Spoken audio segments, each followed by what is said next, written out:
Today's episode of The Mom Game is presented by our friends at Gateway Buick GMC at LBJ and Jupiter. I know that buying a car can be stressful, but not at Gateway because their slogan is Gateway's Got It. And just what does that mean? Well, it means Gateway's got a wide selection of new Buicks, GMCs, and GM certified used vehicles, all competitively priced.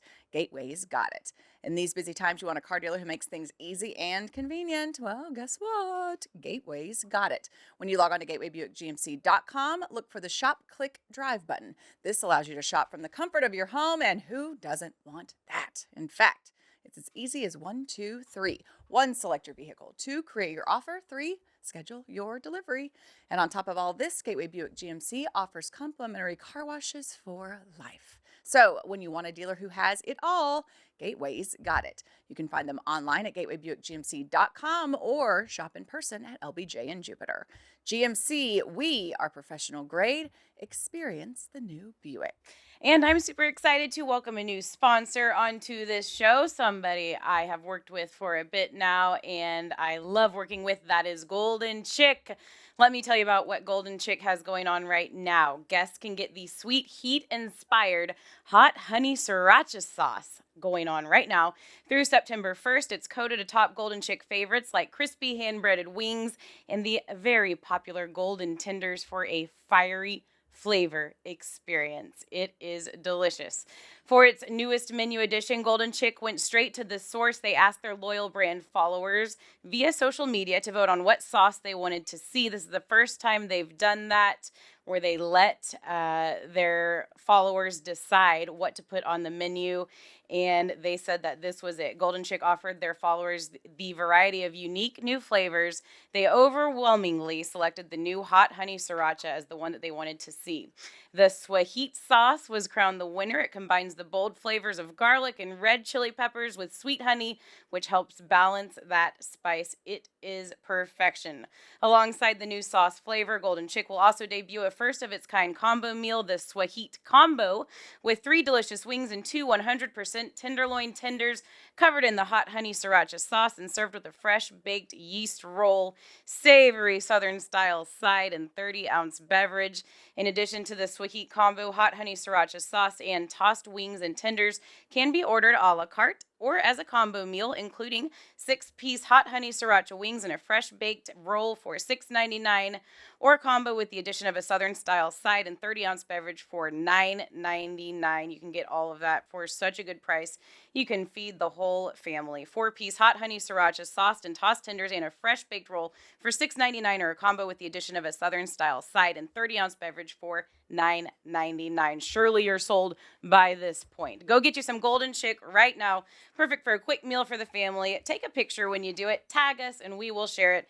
You know that Emily and I are going to be enjoying a lot of Golden Chick in the near future. I know. So excited. Welcome, Golden Chick. Yay!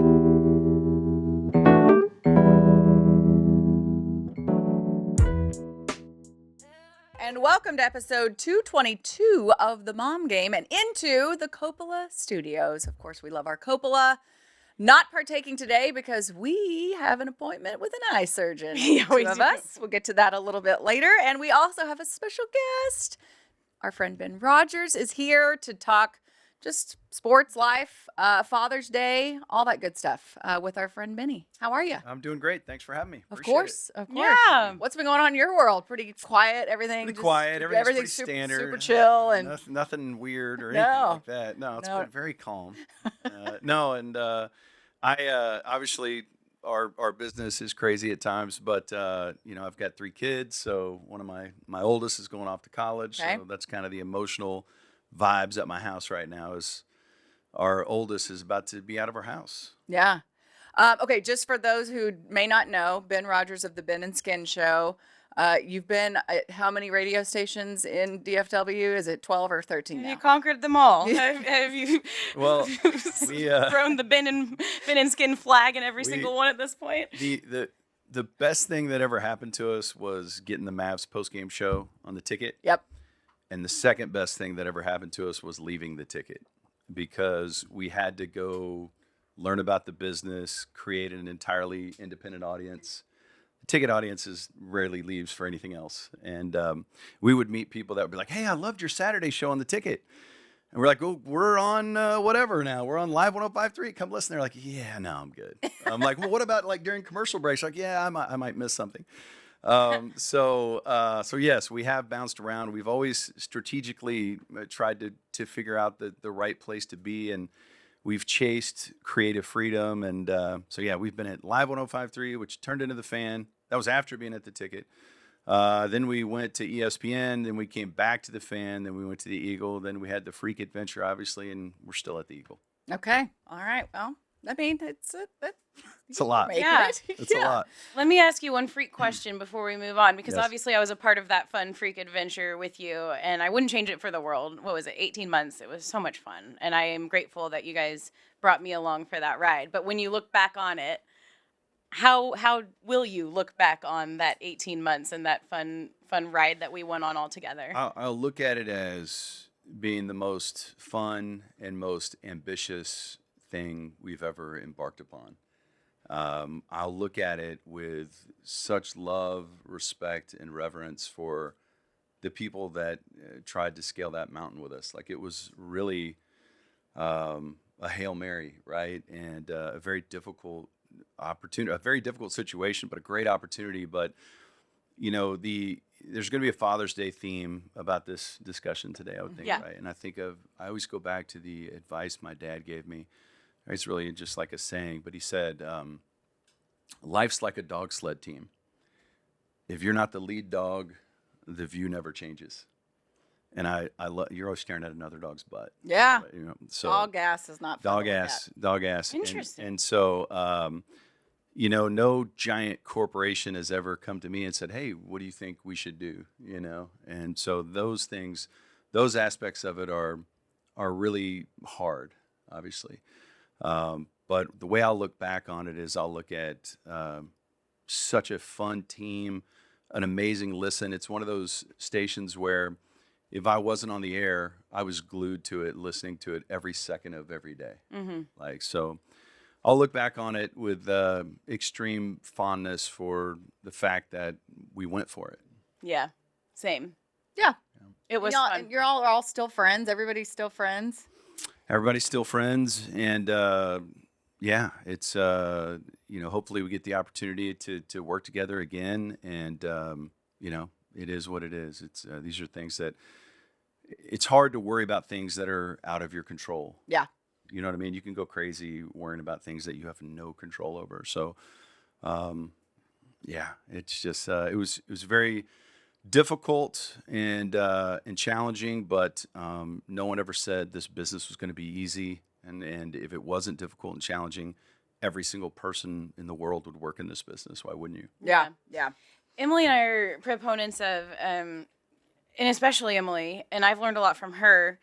But like having this was something that was always in the back of my mind because I knew I had something else going on too. And she always says, don't have all your eggs in one basket. You also have the whole Roller Town brewery business going on. And that has to be something that kind of keeps you going and fighting. And that's something you are in charge of, and you don't have to answer to corporate executives and blah, blah, blah. Maybe, I don't know how all that behind the scenes stuff goes, but what's the state of that? And how much, I guess, do you love that side of your career? I love it. It's amazing. So we're, we just noticed that our job was to grow and build brands. But we didn't own any of those brands. And so we were always looking for one opportunity. We knew we couldn't have like a dry cleaners one day and a pizza restaurant the next day.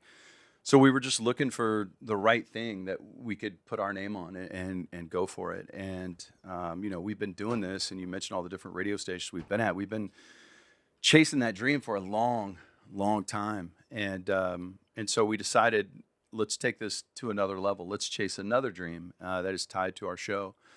And so we ended up launching this little brewery in Salina, and the day that we opened was the day that the pandemic closed the I state. remember that.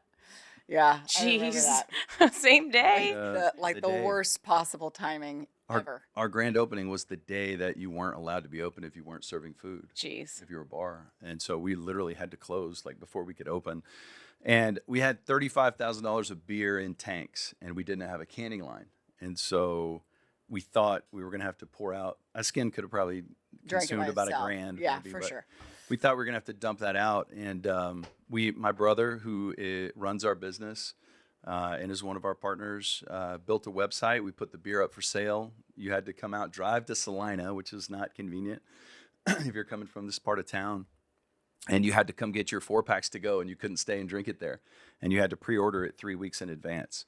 And the day that we put the website up and we put it up for sale, we sold out in 57 minutes. And we're like, oh my God, I think we might have something here. Mm-hmm. But then we had to can 7,000 beers, and we had to can them one at a time. Like one, it's like clean the can, fill it up, put Jeez. CO2, seal it, put the label on it, clean it. Boom, there's one. We had to do that 7,000 times. And it's been just a super struggle every inch of the way since. And but it's been really exciting of late. We cut a deal with the city of Frisco, so we're building a new global headquarters for Rollertown on Main Street, 2 doors down from FC Dallas.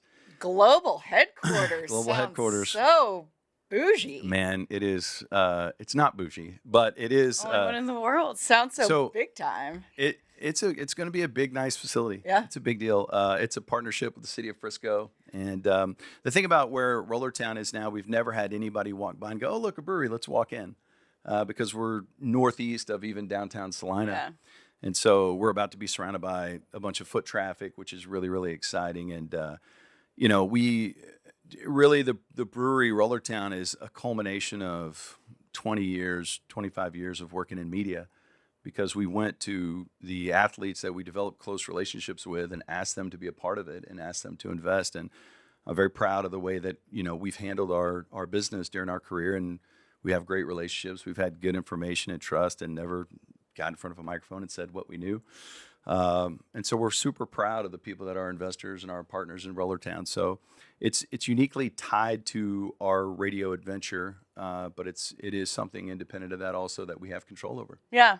That's great. It is. All right, we're going to get back into personal stuff for you in just a minute, but we need to hit on some timely things in our little sports segment brought to us by our friends at Tylock. George and Julie and I are getting eye surgery today.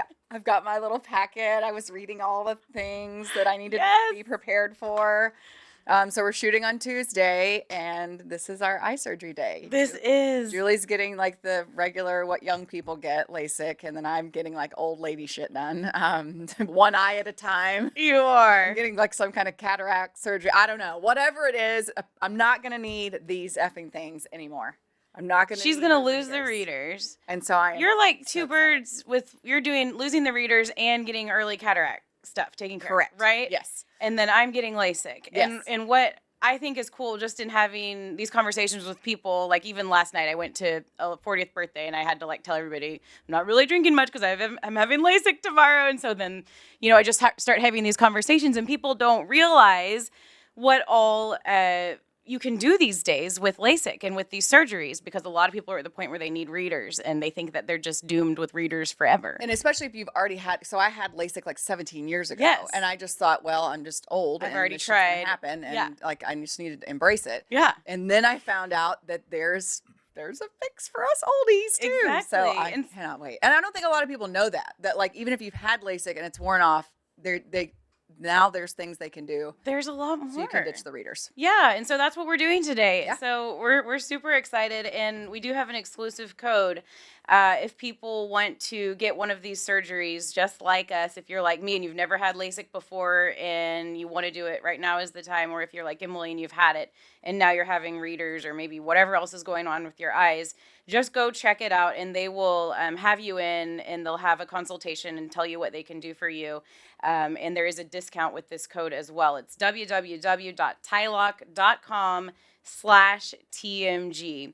And like we said, all kinds of things that they can do for you. I'm having the Contura Vision LASIK. It has the best outcomes of all FDA-approved LASIK technologies available in the U.S., and that's why I'm not nervous today, just a few hours from surgery. Yep. I'm like, they got me. Yeah, not nervous It's at gonna all. be good. Yeah, Dr. George has performed thousands of these surgeries, is considered one of the, foremost experts in this field. And also, too, he's a good dude. Tylock George is amazing as far as what they do in the community. And the day after we get our surgery, he's actually performing 10 surgeries free for people in need who can't afford it. And so he's doing that. Yeah, Wow, that's super awesome. cool. Their He is Love awesome. Insight Day coming up. I want to get rid of these glasses. Okay. You can do it. I know a guy. Because the hardest thing about glasses is they're always smudged. Yep. Always. Yep. You have to carry those little, glass cleaners. Oh, that sucks. Yeah. Smudged or We can hook you up. scratched, one or the other. Yeah. We can We're hook lost. you up. We can hook you up. Okay, so Mavericks is Tuesday. By the time the show airs, game 3 will be over. So after 2 games, how we feeling, Mavs fans? Doesn't look good. Yeah. It's hard to feel great. It's hard to feel good, right? Yeah. But Boston looks ridiculous. they do. They're a super team. But I look at it and I think, okay, the best team in the NBA is supposed to win the first 2 games at home. This is how I rationalize it all. Yeah. To Good. calm myself down. Okay. They're supposed to win those 2 games. The Mavericks typically do poorly in the first game of a series. I don't know what it is. They do. It's Luka. I don't know if it's Coach Kidd. I don't know what it is. But so they got hammered in the first game. They come back in the second game, and they really have a shot to win that. Their role players did not play very well. Kyrie did not play very well, and they still had a chance to win. And so I feel like when you come home, your role players play way better at home. Kyrie's going to play way better at home.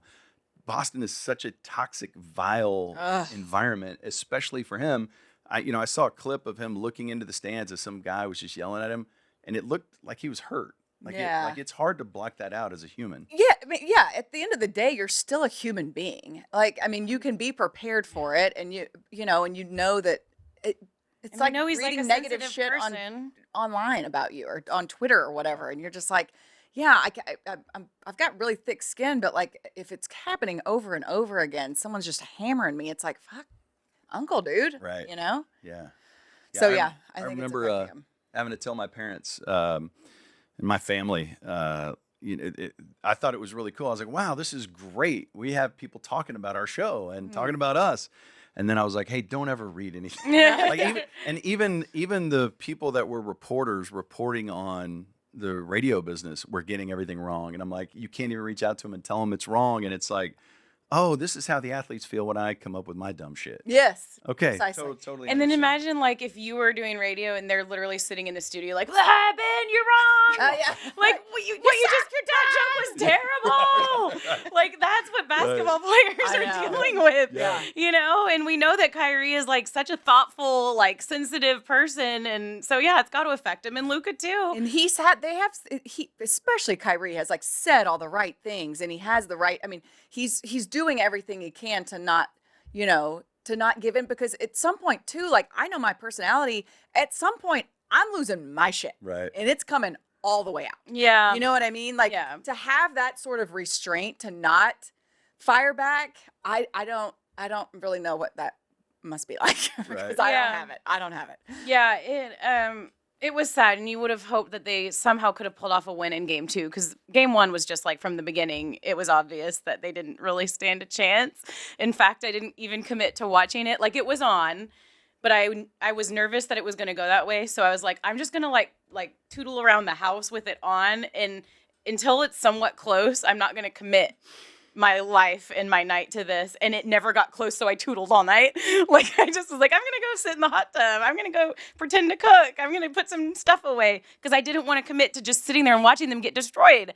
And then game 2 I committed, and I laid on the couch. That's when I was all alone. I ended up alone On a couch Alone. watching a finals game. It was amazing. Kelly was like, hey Jules, is it okay if I go play hockey? The kids are out of town. I was like, yes, go Do play you hockey. even have to ask? Like, right? You never end up alone anymore as like parents with, right? You never get So it. I was like, this is perfect. And it was a good game, for most of the game. But yeah, they lost the lead, and then it seemed like just could never really pull back in. And what was really worrying me about that game, it's like the Mavs have to have everybody participating, and they weren't. It was like, it's not it can't just be Luka. And when they're not playing well and when they kind of go into a shell and get, I don't know if it's nerves or whatever it is, or they're feeling intimidated by the opponent or being on the road, that's when they start going to like that one person team, maybe two person team. And when Kyrie's not playing well, it's a one person team. Luka feels like he has to do everything on his own and he's obviously hurt. And it was just like, this isn't good. So hopefully they've had some time to re-rack now, come back home. And I do give Jason Kidd some credit for like hopefully being able to, change some things around with strategy or whatever. You got to get people like Derek Lively and Gafford involved. Like that's when they're at their best, and they've got to move the ball around. And you can't just rely on Luka. And you need Kyrie to obviously get his, whatever it was, his confidence, his mojo, his swagger, all of that has to come back. And you hope that will come back at home Wednesday night in Game 3. And we'll know, obviously, when this airs, whether or not it did. But, I mean, it's just so fun that they are in the finals. And I don't think they're going to go down. I hope they don't. Yeah. I mean, they've got to get at least a win. Yeah, I hope so. And Porzingis was limping around a little bit. So maybe that'll be a break for the Mavericks. Maybe that'll be something that goes their way. But I got to share this with you guys. So, for anyone watching this studio is gorgeous, and the equipment you guys have is incredible. And I know because we're looking at buying all the same stuff, and I'm like, oh, this desk is awesome. These sound mufflers are great. All these things, and so I just bought a new toy, and it's these microphones that you can clip on and then use your phone, and you can it's like a lav mic for a phone for an iPhone. I'm about to nerd out. What brand is it? Yes, I will send it to you. Is it the DJIs? Yes. Okay, DJIs. so those you could literally scream in them. Yes. And it won't overmodulate. They're amazing. And it was nuts. I'm looking at the levels on my phone. I'm like, this is on my phone. I have 2 pairs of them now. Okay, those are awesome. And so I decided, I was like, we were watching the game at our brewery, and I was like, Skin, do you mind if I mic you up for this game? Okay. And you always see that's a good idea. You see athletes mic'd up or whatever. And so I didn't know how to make one microphone record in stereo, so he's wearing 2. It looked like tassels on his nips. And yes, thank you. And so I recorded him, and I cut it down to about a minute. I'll send it to you guys. It is the most insane barrage of magical cussing I bet it is. you've ever seen. It's great. God, that would be awesome to see. Highs and lows, and he's so excited. Late in the game, I think Luke had an and one, and then the foul that wasn't called, and you just see how crushed he is. But yeah, I got to send that to you guys. So, anyways, I'm admiring your equipment, and when I think about the emotion of Game 2, I will always have Skin's just total soul annihilation at the end of that game, caught on camera. Yeah. We'll always have that. Post it? Yeah, post it. Nice. Yeah, he gave me approval to post it. I'm like, is this okay with you cussing? He's like, yeah, go ahead. What the hell? Yeah. So we'll see what happens with the Mavericks. Also in sports, I know your kids just wrapped up their baseball and softball seasons, and oh my gosh, you had some kids youth sports. Well, it's just takes.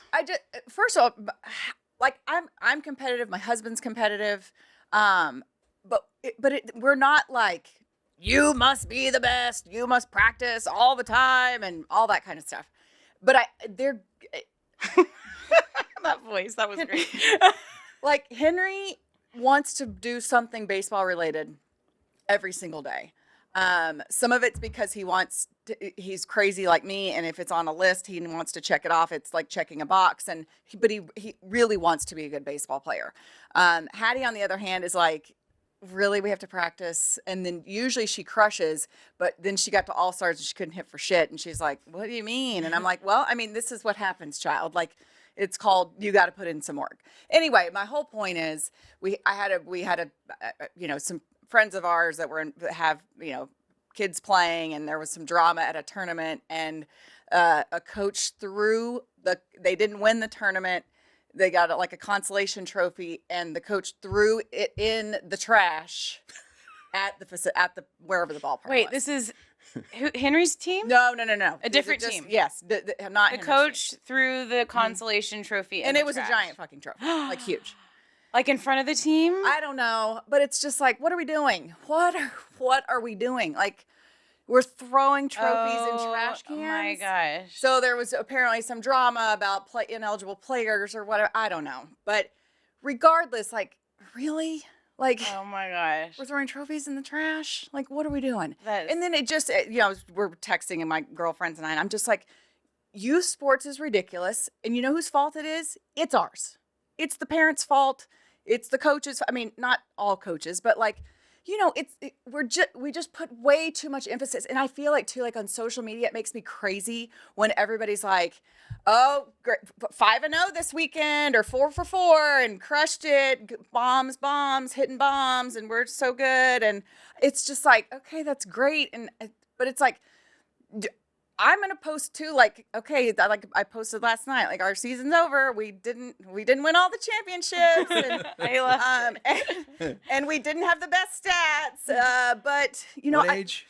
Henry's about to be 13. Hattie's about to be 11. Okay. And so it's just like I feel like, and it's just like it's like with anything when you only post like pictures of you looking really pretty and a hair and makeup, and you do the Facetune bullshit. Like, I don't know. It's just, I can see why people that like our kids are going to feel like they've got to be perfect or the best, or I don't know. It's just like, and I'm so grateful for like softball and baseball. Like, that's teaching my kids to fail.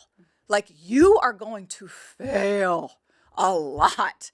Like, you're going to have to deal with adversity and not being the best player on your team or playing another team that just whips your ass, and you're going to have to wear it and own it and and figure out how you're going to respond to it. Like, to me, I mean, I think all sports do that, but I think baseball especially, like, I love the fact that they love to play this game.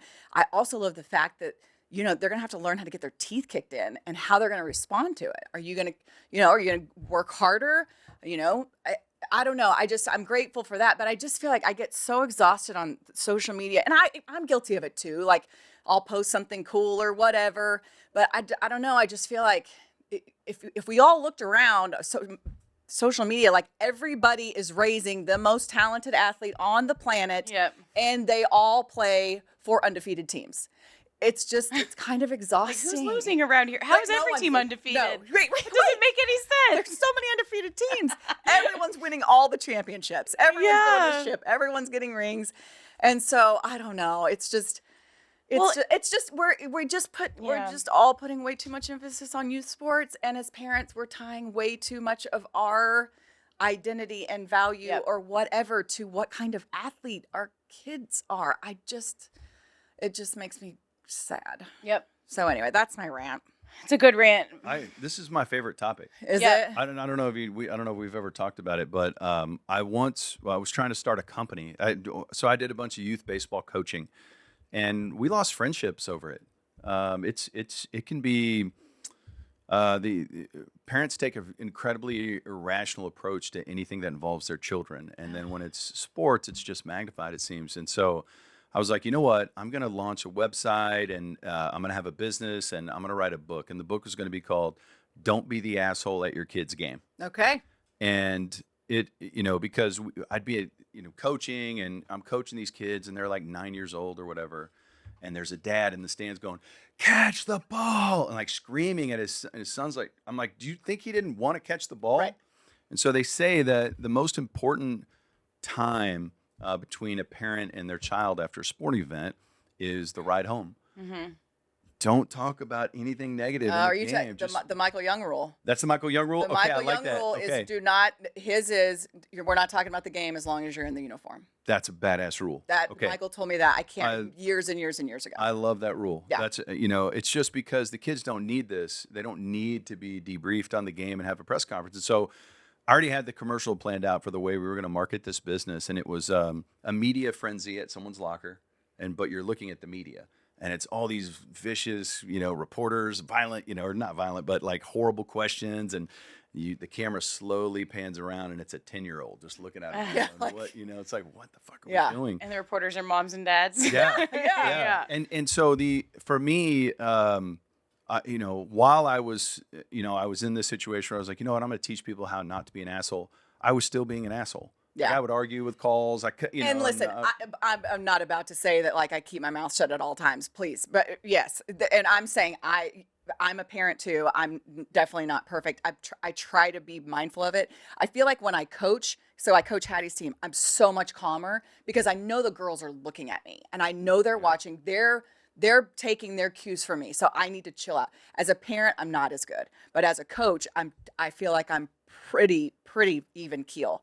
And so, but we all lose it at times. And it's, you don't think you will. Like, you don't think that you're like, I'm a rational human being. Like, I know that this isn't, but it makes people crazy. Well, when you get into a game and parents for the other team are irrational, Yeah. your brain starts boiling, and you're like, "Oh, I've got to match that," but that's only going to keep rising and climbing. It's insane. But the probably the biggest regret I have about raising my kiddos was my sons. I love baseball, and they seem to love baseball, and so we started playing select baseball. And eventually, I got out of the way. I wasn't coaching; it wasn't daddy ball anymore, or whatever. And it was like, okay, So much daddy ball. right, so much daddy ball. And they were on a real team. They're both playing select baseball at the same time.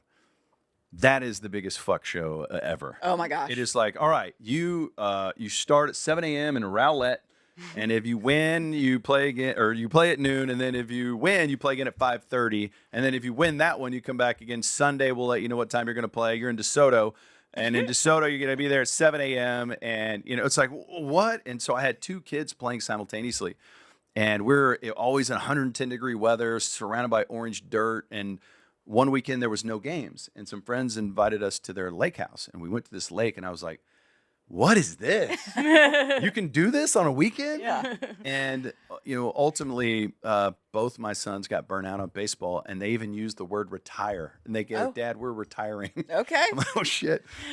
And so the last season for my son Max, who's 18 now, he was the third string catcher on a team. I was paying God knows what to. I would go pay all this money. He'd hit, 10th if they let 10 bat or whatever. And it's like never getting in. And on that team, both catchers ended up getting hurt. So he ends up being the catcher on this team. And I think there was 25 games, and the team went 0-25. And he caught the game, and he was complaining about his thumb hurting on his catching hand. Yeah. And, I'm like, yeah, rub some dirt on it. You're going to be fine. And it turns out he had a hairline fracture in his thumb. So he had to lug the catching gear around. He had a hairline fracture in his catching thumb. And we're still marching him out there to 25 games in 110-degree weather. He's like, yeah, I don't think I want to play baseball anymore. And I'm like, I am so sorry. And so with my daughter, who's 13, she loves basketball. We have never pushed her once. She loves it. She loves to play. Can I get a lesson? I'm like, you want another lesson? Like, okay. It's exact opposite approach, and every kid's wired differently, but I wish I could do it over with my sons. We've probably spent too much time at baseball parks in DFW. And I think, and that's what, I always want to make sure, because Henry puts so much pressure on himself, and I'm like, are you having fun? Like, I want you to enjoy this. And I said, you can't, especially in baseball, you can't base what you're doing on, results. You just can't. You have to love the process. You have to know that, like, you're learning something, you're improving, even though you might not go, 4 for 4 or whatever. So anyway, it's just such a weird, I don't know. And Julie, you'll get there, because the older they get, the more competitive it is. And what kills me, like you were talking about the parents, like when Henry's pitching and they'll be like a grandpa and be like, just throw strikes. I'm like, what do you think he's trying to do? Think he's trying to throw balls? Like, Yeah. Not the point. Like, what? You think he's trying to throw wild pitches? I mean, So we were doing that's the worst. Just throw strikes is the worst thing you can say as a baseball parent, in my opinion. We're doing adult, coach pitch. And so I'm having to pitch these little kids. Yeah. And they're all swings are different. Some are developed, some aren't. And so really you're aiming for bats more than anything. 100%. And I'm not like I wasn't a pitcher or anything. Yeah. I'm not like some tactician where I can throw it anywhere I I'd be want. so nervous. I'm trying. I'm the worst shot. sweating It is bullets. the worst. Couldn't pay me enough money. I'm like, oh my God, what do I do? And so I'm pitching, and then after the game, one of the grandparents came up to me and he goes, "Great job. Do you have a no-hitter?" And I was like, oh shit, he's my kid's grandparent, one of my kids on our team. Yeah. He was telling me I sucked as a pitcher. Basically. He's acting like I'm getting strikeouts and out there going, You're like, no, I really tried my hardest, Grandpa. Like, give me a break. The worst. those are our, we love right. you. God, it sucks. Yeah, I know. It's not getting better. I mean, No. and I feel like social media is making it worse. We're there pretty much. And Is it starting to happen? yeah, It's and funny for me, like, I'm just seeing it. It's just way too much tied to the parents wanting to look cool, wanting themselves to look cool. Yeah. Yeah. They want to post about it. They want to, like, be in the cool group of parents I'm where your gonna kids are good at sports. It's ridiculous. Yeah. And Oh, then their little 100%. kids are feeling all the anxiety that's being They can pushed on feel them it. They from can their sense it. parents trying to relive like being maybe they weren't popular in high school and they want to be a popular parent. It's so ridiculous. It's crazy. It's I'm crazy. gonna start posting my kids' report cards and Yeah. being like, scoreboard! Yeah. Smarties Exactly. over here. Look at us. I know. All A's. Yeah. I mean, I don't. Yeah. Like, why are they? Like, I'm proud of that. I mean, and listen, I'm not saying like I'm the authority on this. I'm just saying like the last week or so, and too, it's the end of our season. We're done. Off season's here. Yeah. No more youth baseball or softball for a while, and so it's just like by the end of it, you're physically and emotionally exhausted. Yeah. And it's Um, sad. Yeah, it It's is. sad because the kids feel that. Like, Yes. I have a son who has anxiety, and Yeah. so I have to keep my husband settled down because he's a professional coach, right? He works with like these, 20-something-year-old hockey players, and they yell at each other. That's what they do. Right. And so, and he'll admit it. He's working on it. I'm just like, don't talk to him right now. Yeah. Like, don't talk to Ryder right now. Like, right. We're working through all of that. And you have to figure it It's more of out. a thing between our family than it is anything else. Yeah. Like, it's not about winning and losing. It's like, how are we talking about the game? Yeah. And I want him to go out there and have fun, not feel any other sort of pressure about anything else. Yeah. And It's crazy. it's a lot, and I know. it's a lot. Okay, we have to keep cruising on because I Yes. do want to talk with you about some Father's Day stuff. And we do have one more sponsor who is going to present this segment to us, and this is appropriate because it is Rev Entertainment, and they have a big family field day coming up out at Globe Life Field. It's coming up on Saturday, June 29th. It's going to be the perfect way to spend a day of fun with your family. It's from 10 a.m. to 2 p.m. out at Globe Life Field, so you can run around on the field where the Rangers play with your kids, beat the heat, celebrate summer indoors at the home of the world champions. Fun activities for all members of the family, including catch on the field, yard games, inflatables, so much more, and the World Series Championship trophy is going to be on site and available for photos. The event is going to have special appearances by Rangers captain and the Rangers six-shooters. There are VIP tickets this year available for early access starting at 9 a.m., so you don't have to wait in the lines for things like face painting and all of that. You can go and skip the lines, go early, get your VIP tickets. Go to globelifefield.com/family field day for tickets and more information. I went last year with the family. We're probably going to go again. It is so much fun and appropriate that we discuss family field day here because that's what I want to talk about a little bit with Ben. Is family and Father's Day coming up. And really, the reason I wanted to have you on, it was sparked by a Facebook post that you did, and I have a screenshot of it here. So this was posted by you on May 1st. And we all have kids of different ages, which I think is cool and why this is going to be a great conversation. My kids are still little, and your kids, have grown up, like you said. The first one's about to go to college, and I can imagine that is just so hard. But you posted on May 1st a picture of you with your 3 little kids crawling all over you. Here it is to remind yourself, and we can probably throw it up on the video too so everybody can see it. But you said 12 years ago, good Lord, life goes too fast. Wish I could do these 12 years all over again. And when I read that, it made me cry, and I'm going to cry now just because I have those little kids. And can I have a freaking episode where I don't cry? My goodness. You didn't cry last week. I did, because Jesse was here. That's right, you did. But it just, I think when you have little kids, you know that you're going to feel that way when they're grown. And so you try to spend every day making it count or whatever. But then to see you, and we're close, and to see that you're feeling that way now with your kids grown, it was like, man, I've got to talk to him about this now that you have your first going off to college. I guess, how does that feel? And when you look back at those little baby pictures, what is there anything that you would do differently? I mean, that's a huge question, but Other than running your kids ragged on the baseball field. yeah. Like, how do you reflect back?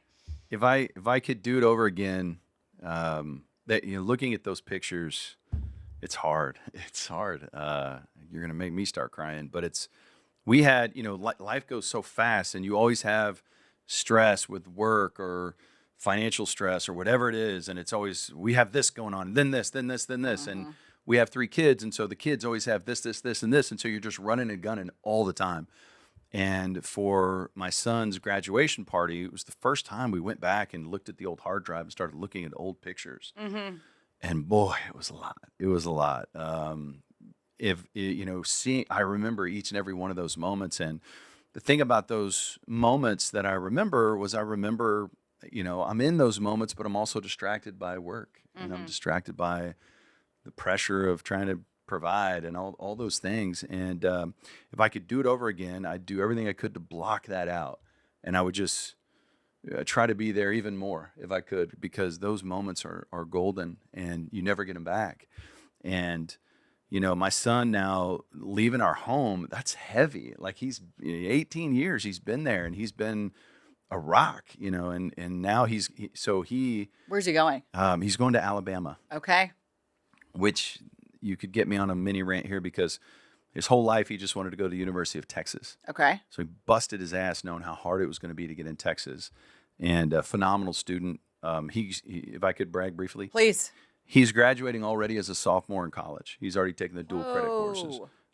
If he ever got below a 95, we were like, "What's wrong? Is everything okay?" Yeah. And so I think he got a 1290 on his SAT. Could not get in Texas, Jeez. Really? but got a full academic scholarship to Alabama. Wow. And so he just applied to Alabama for the hell of it. He's like, okay, I like these football schools. He wants to be a sports agent. So he's like, sure. And they go, yeah, we'll give you a full scholarship. So anyways, he's going to Alabama. So, That's awesome. but he's going to be a long ways away. Yeah. But those, I would go do it over again. I would do it. I would do it without being so worried about my job, without being so worried about anything else, because I know this sounds so cliched, but you could look at your life and you could say, well, I have this amount of money, or I have this amount of money, or whatever. Are we rich? Are we poor? Are we whatever? But if you have kids and you have them in that window, you know, it's right after diapers, where Yeah. you're not changing diapers anymore, right up until they think they're smarter than you, or whatever. Even through some of that turbulence, it's still pretty good. But I would go back and redo it, even if I had no career. Like, those moments are so unbelievably special. And I go back and I look at trick-or-treating or lemonade stands or whatever it is, and I'm overwhelmed with love. And like, that's what being wealthy is. That's having those experiences with your children. For me, and I know kids aren't for everyone, that's the greatest thing that's ever happened to me those years. Yeah. And it's so hard. Like you said, I feel the same way, that all my mind's elsewhere. I've got to do, you know, even last night, Henry was like, you want to get in the pool with me and Dad? And I'm like, no, I gotta get these rundowns in. I gotta get this in. And I'm like, I should have just said, fuck it. Yes, I'll get in the pool. Like, what am I doing? But that's why I feel like, for me, my personality, like, I've got to physically leave my home and get away. And when I do, I'm pretty good about it. Like, being present and soaking in those times. I have a hard time doing it in Fort Worth, Texas, anywhere close to my house for some reason. I can't. It's hard for me to turn it off. But it's great advice, and I need to be better about it. And I feel like a lot of parents need to be better about it. Well, when my dad passed away, it was March of 2005, and I have two brothers, older and a younger, and eulogizing my dad was one of the most powerful things I've ever been through. Talk about being cathartic, or, you know, whatever. Yeah. And as you know, my younger brother, myself, my older brother, we each wrote eulogies, but we didn't write them together.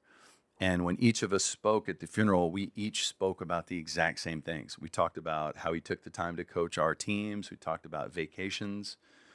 We talked about the times that he was most present with us, and we savored those moments. And like, that's what we remembered more than anything. And it was, my dad joked around a lot. He was always cracking jokes. And so we use humor probably to cover up grief, or, you know, to cope. And so when my older brother gave his eulogy, just as a sidebar here, my dad was also an accountant. So he took meticulous notes. So was my dad. Is that right? Mm-hmm. So he kept all the lineups from coaching our teams. And my brother pulled out lineup cards, and he was like, you can see my dad had Jonathan in the 8-hole, he had Ben 6, and he had me in the 3-hole. So he clearly liked me the best. But you know, that it was writing that eulogy and thinking about that, and then really cherishing the things that I love the most about my dad, helped me get some clarity with regard to being a dad. Yeah, yeah, and it is. It's such a. like you said, they long days, fast years. Like it's just Yeah. you can't.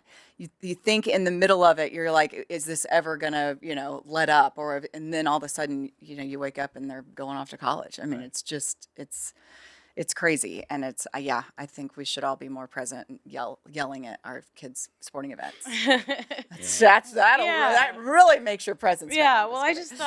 I thought that, would be an interesting perspective because it is so easy to get caught up in the rat race of Yep. your career.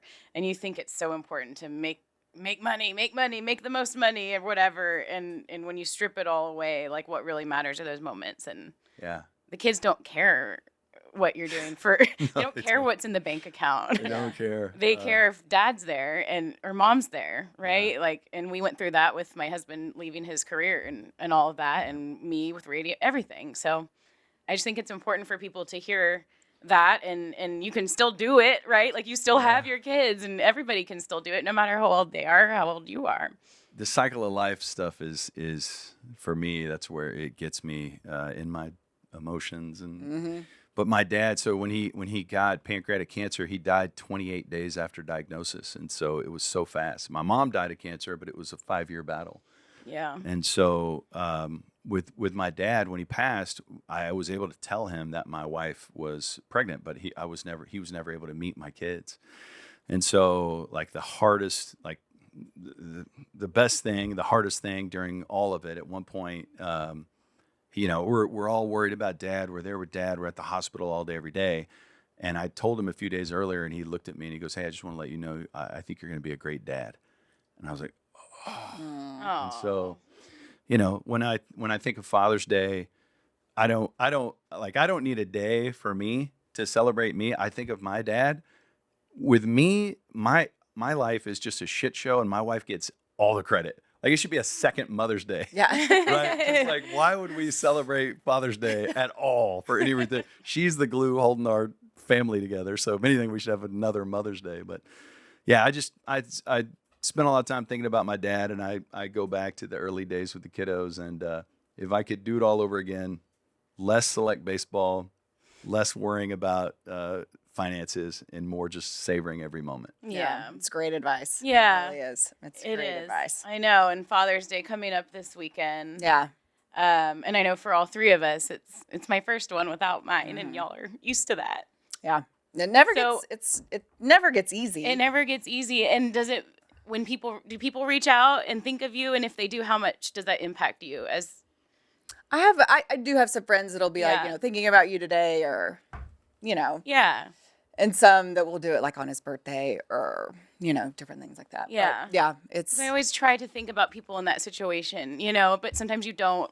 And it's just hard. I think people like you guys, and now me, that I'm in this club, it's like it's important to remember on these holidays the people that don't have their parents. yeah. Because they're happy for everybody that is out there celebrating. And of course, you have kids and you're being celebrated, but there's probably just a pit in your stomach Yes. on Father's Day. And there's a lot of people in the same boat as us. Yeah, I think so. When I first lost my dad, one of the things I was probably looked like an idiot, but I'm driving down the tollway and something would happen, and I'd want to call him to tell him. First thing. First thing. Yep. Oh, I same. gotta call Dad. I do it all the time. I He's still get- do it right, every once in a while. right. I'm like, oh, I gotta call Dad. Yeah. Like this is something Dad needs to know first. Yeah. He's gonna Yeah. be proud of this. Yep. He believed in me. Yep. I got to call him and tell him. And so early on, I would just make the call in my head, like in Yeah. my car. I probably looked like an idiot driving, and I would just be like, and this was an amazing lesson, because I would say, we all grieve in different ways, but I'm like, Dad, hey, we got this job, or we're gonna do this or this, and what's crazy is I'm not saying I would hear him responding, but when somebody is so ingrained within your DNA and woven into your life, and you've been with them your whole life, you can kind of anticipate what they might say. Oh yeah. And so I could kind of anticipate what he would say to me. And in a way, it made me feel like he was still with me. And so in the bigger picture, I feel like that's the case. Yeah. Because our parents love us. If you were in a situation where you had great parents and they poured all that love into you, then even when they're gone, they're so woven into the fabric of who you are as a person. You can anticipate how they would feel or what they would say. And I think about my mom and dad just about every single day. It never stops. And it's, but this sounds weird, like it's Yoda in the No, Force or but something. no, But I completely agree. they're Yeah. always with you. Yeah. Right. Always. Yeah. And I feel like, that. the little things, like, I mean, like my dad was very adamant about, like, we said, I love you all the time. I mean, every time we got off the phone, every time we left the house, like, it was, I love you. And that's one thing that I've done with my kids is like, it's obnoxious. Like, I'm like, love you so much. I really love you more. I love you the most. Like, so I want them to know, like, that there would never be a question how much love, mommy has for them. And so, yeah, it sucks. It sucks, it sucks losing parents. I mean, it's part of life. And as we get older, but yeah, it ain't easy. It isn't. Well, that was awesome. Happy Father's Day, Benny. Yes, that Happy was Father's great. Day. Wanted to talk to you about all of those things, and we got to talk a little radio and a little roller town, a little youth sports, and covered all the bases, and we got to cry before our eye surgery. I know. Perfect. I think that like wet eyeballs are good. I think we're warming them up. Yes. For our surgery. We have got to end the show because I really have to pee. Okay. Per usual. Per usual, I've got to pee. Okay, so look at your camera. We say peace signs, double peace signs, mom game out on the count of 3. All right. 1, 2, 3. Mom game out. No, you say mom game out, not peace. All right. 1, 2, 3. Mom game out. Mom game out. Peace.